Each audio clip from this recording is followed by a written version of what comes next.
all other conditions were the same, end quote. As a general matter, it would cost less to run a unit without its scrubber operating than with its scrubber operating, with its scrubber operating, because one, the operation of the scrubber consumes electricity, and two, there are incremental costs, for example, chemicals and feedstocks, to operating the scrubbers. In any event, Dynegy does not expect that adoption of the MPS revision to result in operating plants on which scrubbers are currently installed without running the scrubbers.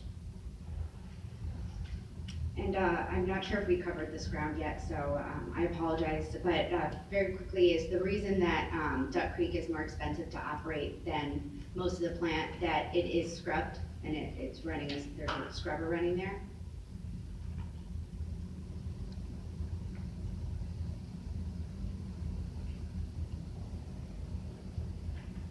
Ms. Dubin, could you just repeat the question for me? Sure. What is it that makes Duck Creek more expensive to operate? As far as the expense or the cost of the unit, there's a number of variables that go into it.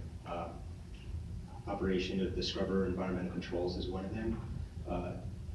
The cost of the fuel contract could be one, the cost of the transportation contract. So there's a number of things that go into the variable cost of the unit. And then same question for caffeine. Same answer. A number of different costs go into the variable, or a number of inputs go into the variable cost of the unit. Do you think that the scrubber and environmental controls are one of the largest factors in why they might be more expensive to run?